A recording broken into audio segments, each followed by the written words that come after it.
Welcome to Crossroads and Cauldrons. We are two witches with jobs, families, and busy lives just like you. We talk about weaving the web of community, practicing magic, and life in the Deep South.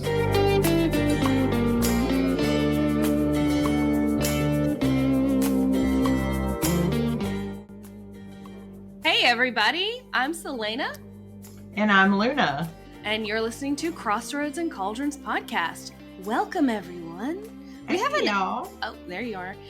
We have a really interesting show for you tonight, and I haven't seen a whole lot of shows about this out there, you know, just specifically with the relation to witchcraft. So I'm excited about this topic. So tonight we're talking about blacksmiths and smithing in general in relation to witchcraft and magic. Isn't that exciting? Are you excited? Yay. I'm very excited. So tell me what gave you the idea for us to do this show, this episode. You asked. No, I'm kidding. Oh, well, okay. Yeah. No, my husband is actually a blacksmith. So he's been doing a lot of, he's been working with some amulets and things like that. And I made comment to you about it. And you went, that sounds like a great idea for a podcast. And here we are. Yes. So I'm really excited about this. So as soon as you said that, I don't know why I hadn't thought of it before, but I hadn't. So blacksmiths come up constantly in mythology and folklore, and they're always, to me, I kind of view the blacksmith as like the mirror of the witch, because they're seen in a lot of the same light that witches were, you know. First, hold on a minute. I'm gonna get to that. First, I want to talk about like how integral and how important smiths in general are to society, to like farming and agriculture. You know, like they were deeply needed because we didn't have, you know, machine parts that were just replaceable constantly. Like you had, if you're something on your farm broke, you had to have it repaired immediately, you know, or you're going to lose your crops. So they were a vital part of the community, in so many different ways, you know? Right. And before machinery was around, you had to have shoes for the horses. You had to have metal to make the garden tools to actually, you know, make your crops. You had to have nails to put your houses together, because certainly there was no such thing as some of the machinery that we have these days. So, I mean, blacksmithing is in every integral part of our society. If you just think about it in detail, because there's no such thing as a hardware store back then. You had to go to a blacksmith. You know, and the blacksmith was often like the center of the community, like because everybody had to go there. People would hang out there just all day long, and it became sort of a center of community building, you know, because everybody was there. And through that, probably because of that, blacksmiths are known for their storytelling. Did you know that? Yeah. Is your husband an excellent storyteller? Sort of. I know the answer to this question. Excellent? Maybe not. Robust? Yes. Absolutely. Yes. He is a vigorous storyteller. That was a really good word. Yeah. But they were seen as, they were considered to have magical powers. Did you know that? I did know that. They were often, you know, found at the edge of the village, just like your witches were found at the edge of the village. And they were kind of mystical because they had powers to transform metals into whatever else. And they had a lot of power in the village too. If you had a village without a blacksmith, you were in trouble, you know, big trouble. Yeah. And what on earth is going on back there? He forgot to turn down his phone. I'm sorry. I thought there was a party happening and I wasn't invited. No, it wasn't. So sorry. I was getting sad. Well, what was I talking about? Magical powers of blacksmiths. And you were in trouble if you didn't have a blacksmith in the community. Yeah, so that's a powerful place to stand, Mm-hmm. And so of course anybody who has power or does things that people can't understand, or that takes a lot of special training, it can be seen as very mystical and you know so obviously people are going to be afraid of that. And there are Mm-hmm. all sorts of legends of blacksmiths, being tricksters, lots of lore about them outwitting the devil. There's Mm-hmm.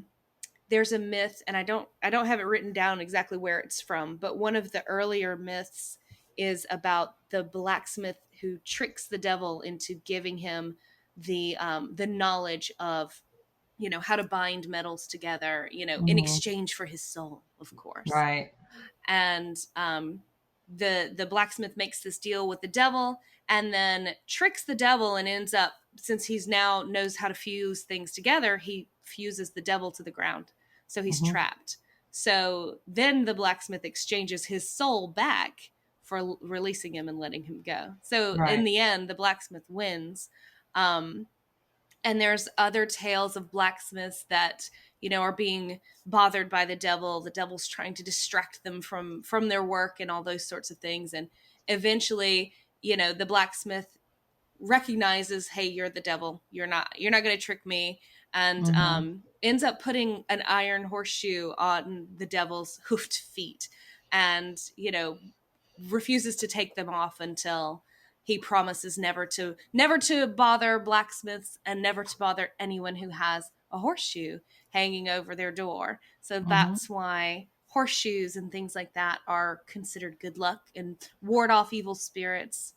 So there's all kinds of stories of them being just tricksters and outwitting, you know, whatever the creature may be. There's one of a blacksmith and a kelpie, and he does something similar, some tricksy forge work that outwits the kelpie, and he ends up, being the victor in that contest. So they're seen, as there's all kinds of lore of protect. You mentioned your husband's been Mm-hmm. making amulets.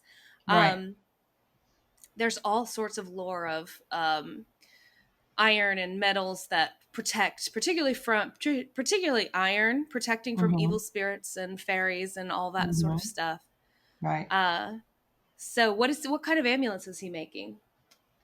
The one that he's had most recently is an amulet to protect you from trolls.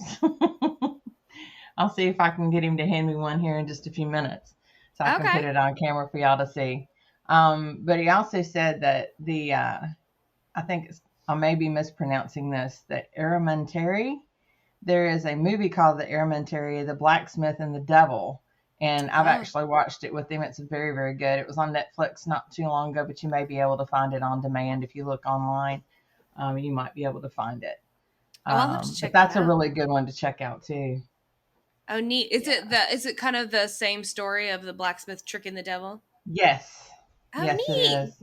Here's one of the amulets that he's been making. Let me see if I can. There it is. Oh, that's beautiful.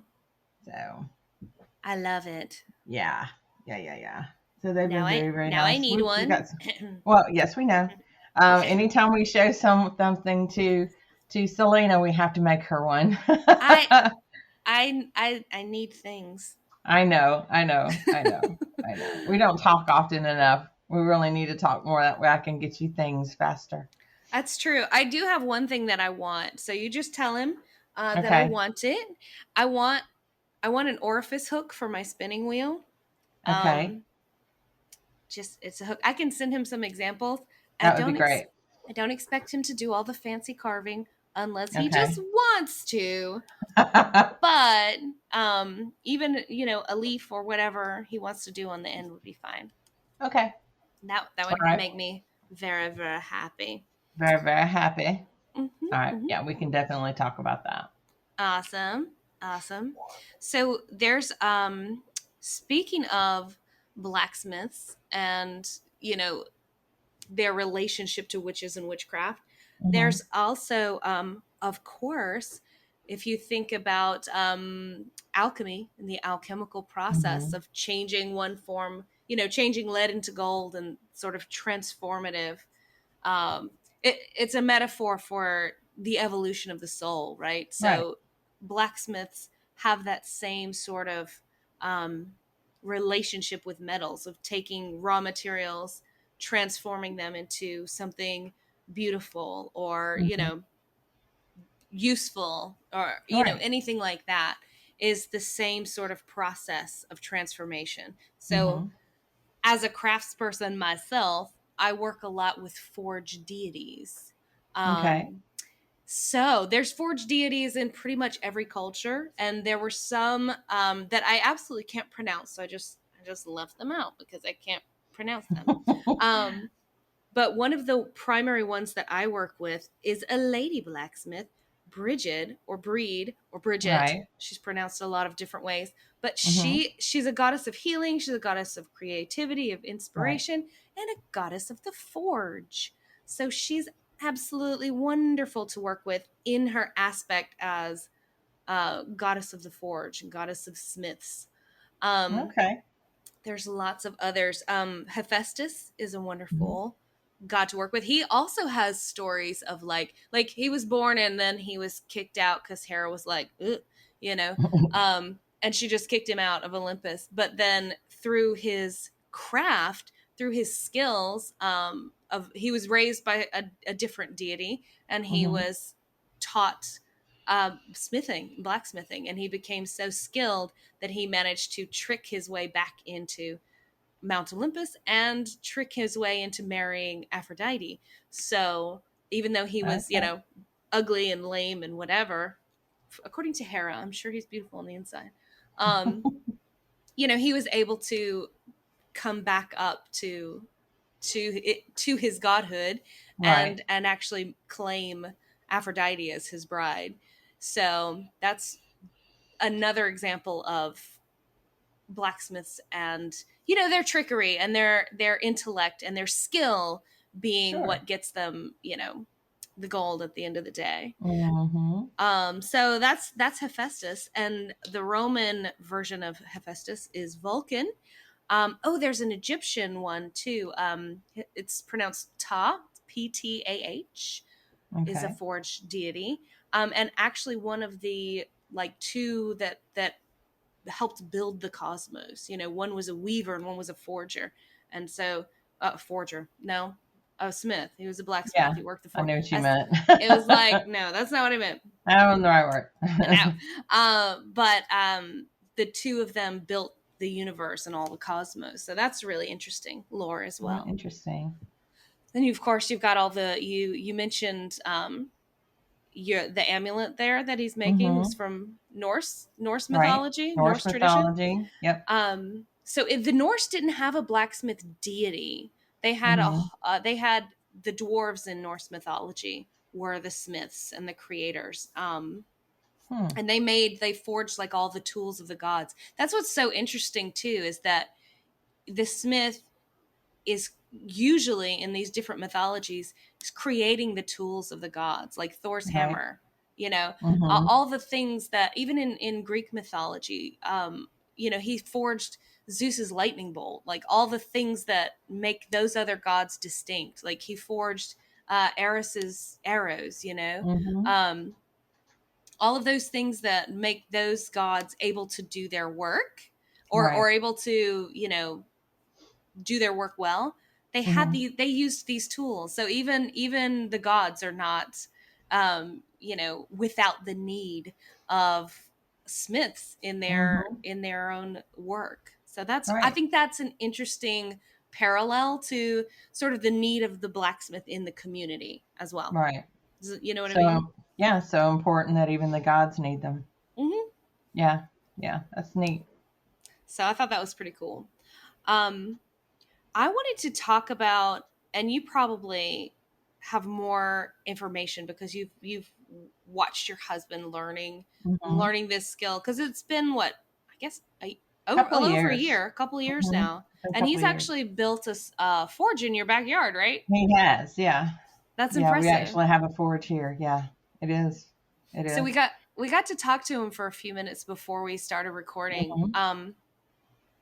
I imagine that and I got some confirmation. He's not a magical practitioner in the same way, so I'm really Yeah. just kind of like, I need to fuse these two things together. So I got to Right. go learn how to do it myself. But I imagine that it's probably fairly easy to achieve trance, ecstatic Mhm. trance, just from working the forge. I've done meditation work using an anvil and hammer Mhm. to create the repetitive sound for ecstatic trance, Right. and it takes a different feel and a Mhm. different type of work. It's different. If you've done journey work with, with drumming, try Mhm. it with the sound of a hammer strike, Right. or even just the sound of a blade being sharpened or honed or something like Mhm. that. That metal sound, Right. it gives you a completely different experience. It does. So yeah, if you haven't done that, go do that. Mhm. But how does what have you noticed just from being around the forge? Just like fire itself is a very transformative thing to Mhm. be in the presence of. Right. How uh, what is that? What is that like? What's that like? Is it like, do you shift out? Do you get into sort of trancy states? Do you have visions? Like, what's going on there? I've watched him, and he's a very social person. So when he's with the Forge group, he's just all over the place. But when he starts working on anything specific within the Forge, he gets super, super focused. It's like he hones his focus to a very fine point because he's having to work on that metal so quickly because he heats it up until it's glowing red. And then he can only strike it for so long. When it starts to cool, he has to hurry up and put it back into the forge to heat back up again, because if he lets it cool too much and he strikes it, it can shatter. Mm. It can literally make metal shatter. So when you look at it in that respect, it's just, see how I'm trying to put it into words. It's kind of like when we're thrown into the fire of things, when we're in really bad situations.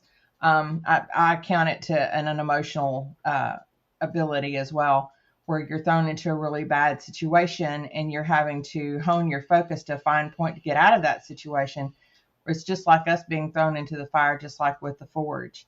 And then when we start to cool off, if we don't get back into that practice again, it can actually cause us to shatter. It's kind of a Mhm. metaphor. Do you hear what I'm saying? Yeah, like So you have to temper that sort of properly, exactly, or it weakens it rather than strengthening exactly, it. right. Yeah. So when he's working with metals like that, I do see that focus because he's dealing with not only temperature but with time.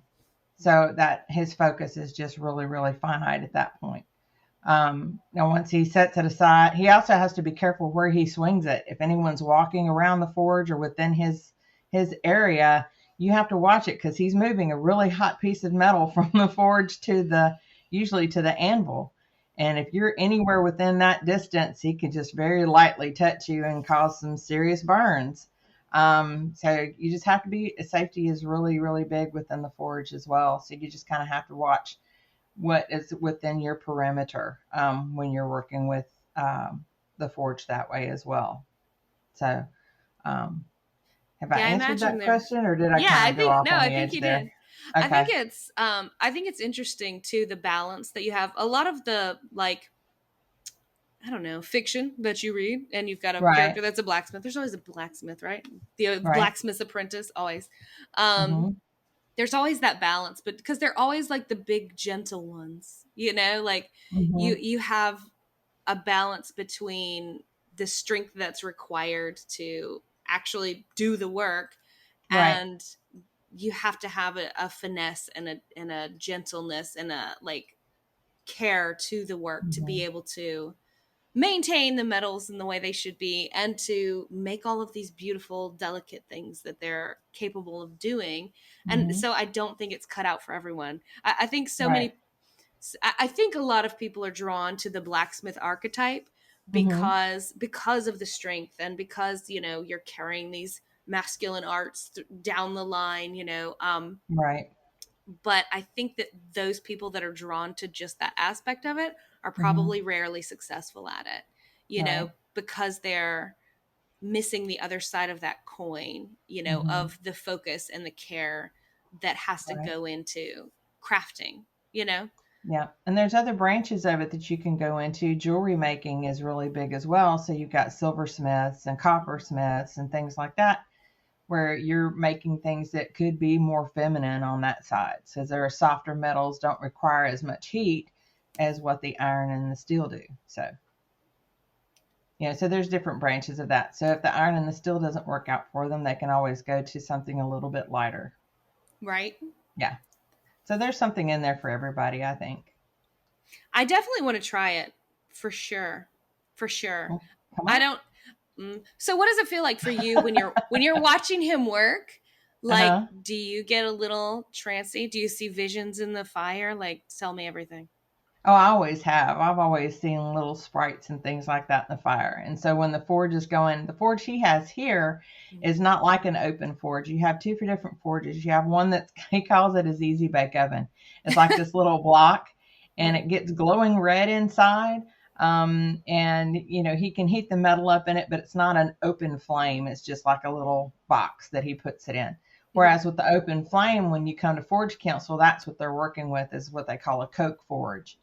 And so they use, it's gas, but they also put in coke, and they a lot of times they'll throw pine cones in to get the fires good and hot and everything red and going, so they can start doing their metal work. So the open forge is more transit to me, because I'll sit and burn leaves and watch the sprites bounce through the fire. I've always, even campfires and things like that, have always been mesmerizing to me. So sure, when we're at the forge, here it's a little bit different. Whereas when he's at the Forge Council and we have those open flames going, it's a lot more fun to watch it. You have to kind of be careful too around those as well. So, I'd imagine yeah, so. yeah, it's a little bit different. We don't have a whole lot of women within the Forge Council yet. Yet. Yet, we're working on that. I'm actually trying to help bring in some more. We have one other lady who is in the council, and she does copper work. Oh, She nice. does. She puts natural stones like turquoise and things like that together with copper, and she does some really beautiful work. And I'm trying to get her to show me some things. I need But to as meet soon as she her. gets free, yeah, I may tell her, look, I need to bring a friend. Can we just meet you one weekend? We'll buy her She said food. it's, yeah, she says it's not hard at all. It's just a matter of getting the time, to actually get her to show us. So I'm very interested in doing that, because I love jewelry anyway, especially handmade things that are so different, Oh, yeah. where there's no two alike, kind of thing. Look, So, I have always wanted to, and I've done a little bit with just like beadwork and things like that, of right. Me too. crafting, sacred tools, sacred jewelry. Hmm. I've worked with wire, but I really, really, really want to learn how to do smith work. Yeah. Add that to my list of crap that I want to learn how to do. I want to know how to do this. The secret is I want to know how to do everything, Thank you. Yeah. and then I'll be happy. So This is I'm a just this is checking a things off piece my that she list. did. It's Oh, just that's beautiful. the turquoise and the copper around it. It's not anything fancy. And Yeah, she did this as a demonstration at Forge Council one weekend not too long ago, probably about 2 or 3 months ago. that's pretty. So, and it just turned out really, really. It's just really simple. Um, I and have then a of friend who course, does silver, who works with silver, and yeah, silverwork. he's been working on his craft for, oh God, probably 5 or 6 years now, Mm-hmm. little by little. So I really enjoy watching what he's working on and where he's going with that. And he's starting to work with natural stones and like building relationships with the stones and things like that. Yeah, yeah, it's a lot of fun. It's very versatile. Hmm. And you'll end up with a piece that no one else will ever have. And Right. I like that idea too. So you can put your own spin on things, change things. That the guys will, a lot of times you'll see them make bracelets at the forge too. They're very simple, but it's like this little amulet here for troll protection. it was very simple. Probably took him just a few minutes to put that together. Mm-hmm. Uh, but it's very unique, and then no two are ever alike. So, Well, that's really neat. And we need to hmm find a blacksmith who's also a witch and see kind of how they work with, how they bring working with deity or working with, the metals as, animated alive spirits and what hmm that journey is for them. I'd be yeah, really interested to hear that. You'd think we could have done some research on that, but we didn't, and here we are. It's fine. that's fine, and it gives us an idea for another show. That's true. There's so much lore. We could spend forever talking about just the lore. Like I didn't want to go into specific, because I'd be here for 100 years just Yeah, telling all the stories. Oh man, I thought of one thing that I wanted to mention, and then it was gone. I don't know. We'll that's see what okay. happens. But It the might come cool back. thing about touching on this is it's an area Mm-hmm. I don't think many people have looked into. Mm-hmm. It's kind of a lost art, actually, Yeah. that's coming back into the forefront. So now that we've connected that with alchemy and witchcraft, I'm certain that we'll start seeing a little bit more come to the forefront, about that, and it'll give us more ideas for different shows. So I'm sure we'll pull some stuff together later on too. I This would is love to kind of just an see. introduction. Yeah, I would love to see more witches practice, and not to say they aren't. I don't actually have the numbers, Mhm. but a lot of these and I'm not going to say lost arts because that's stupid, but practices that are, I guess, on the verge of becoming lost Mhm. are coming back, and I don't know what it is, but there's been like a renaissance of trying to bring back and preserve these different things that were so Mhm. integral to the lives of our ancestors. And I think it's important to remember and to not lose, you know Mhm.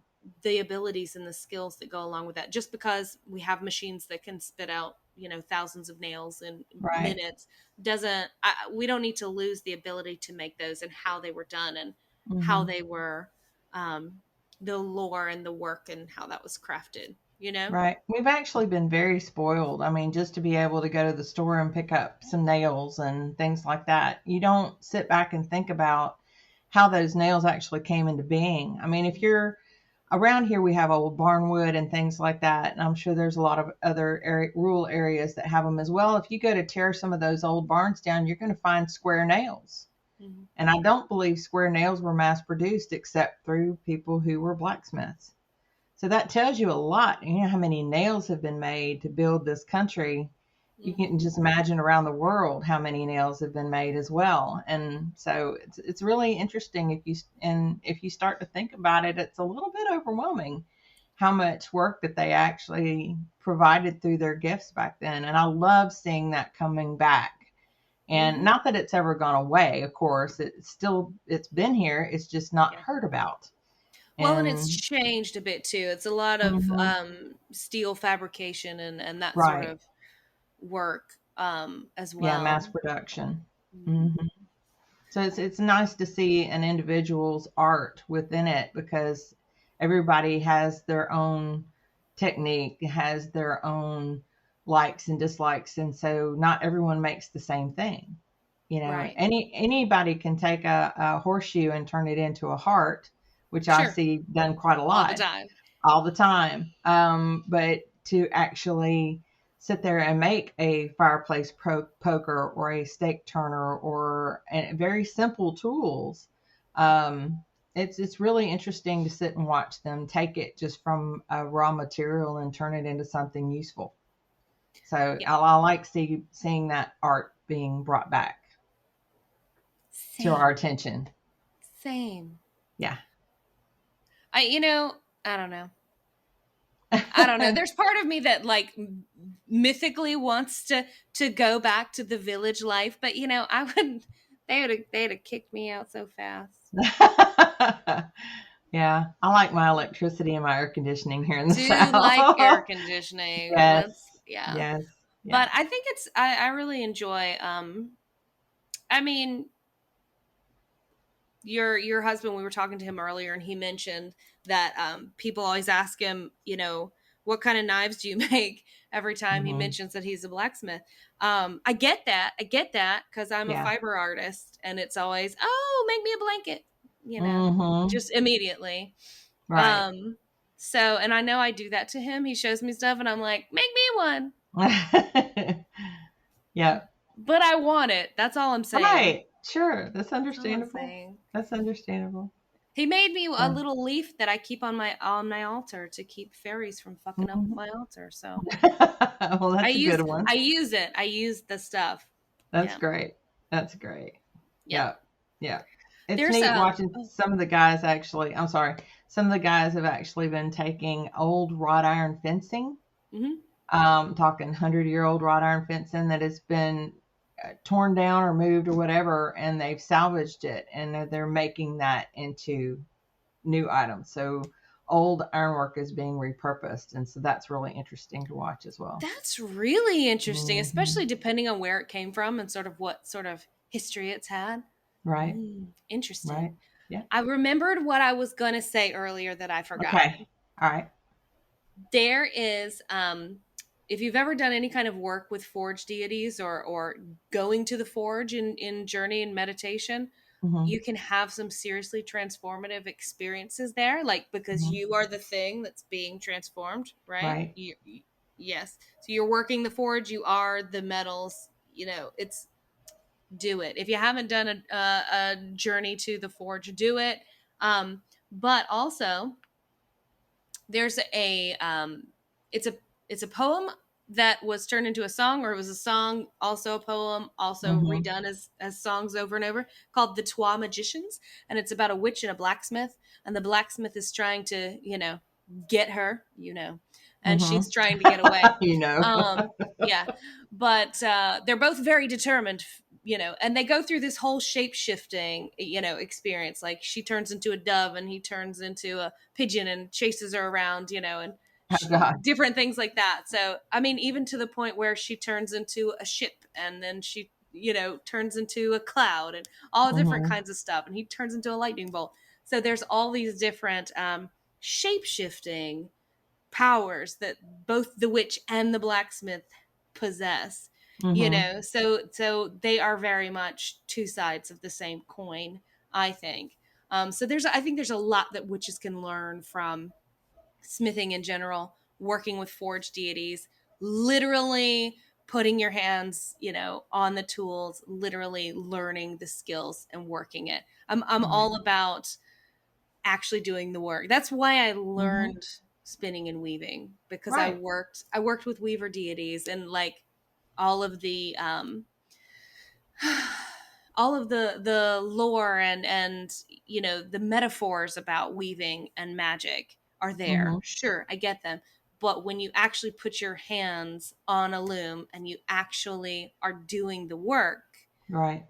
there's a mystery that does not come through just from understanding the lore. So I think Mm-hmm. it's important for witches to do the damn work, like Yeah. the Do the work work. work, not Mm-hmm. not just what you consider magical work or spell work, or Sure. you know get your hands dirty, put your hands in the Mm-hmm. dirt, get your hands Right. on a loom, get a hammer, learn Mm-hmm. how to do these things. Right. Find yourself a forge council in your Seriously. area, and they'll teach you. That's the great Yeah. thing about it. They want um, women in there. They want younger people to come in because they're able to pass that knowledge along, and then you're able to pass that along later on as well once you've learned it. So it's definitely a continuation, and don't be afraid to get out and ask in your community if there's a forge council near you. It may not even be called a forge council. It could be called something else.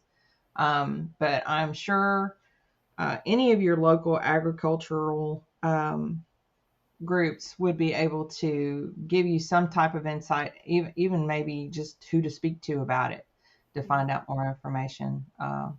But sometimes you just got to get out there and find it. It's not necessarily going to be easily listed, on Facebook or anything.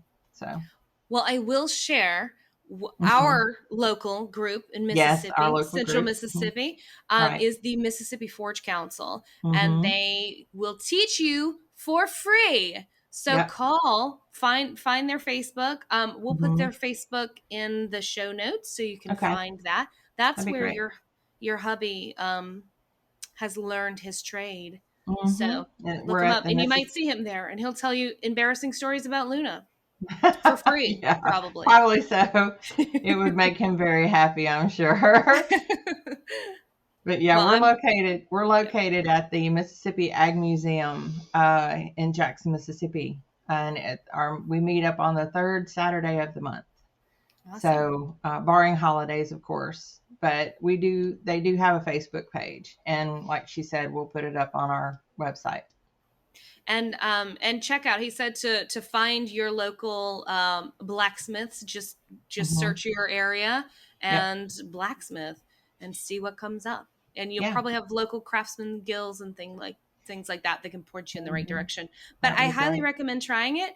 Our resident forge consultant, Luna's husband, told us if you even have a slight interest, Yeah. go do it because Hmm. it'll change your life. So Yeah. go do it. Yeah. Be changed. Be forged. We forged. Yes. Reforged. Whatever. Yep.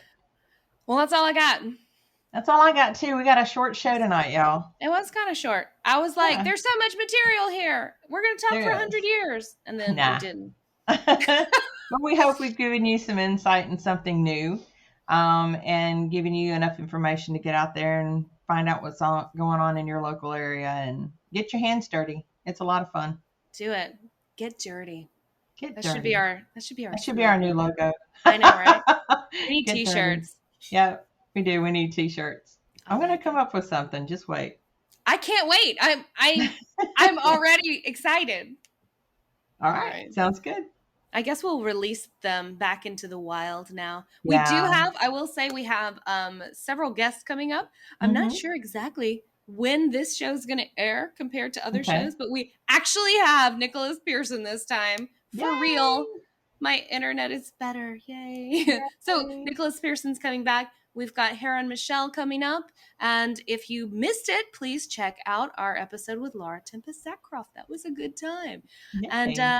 we will see you guys next time. I hope you have a wonderful Samhain, a wonderful dark half of the year, and blessed be everyone. Bye, y'all.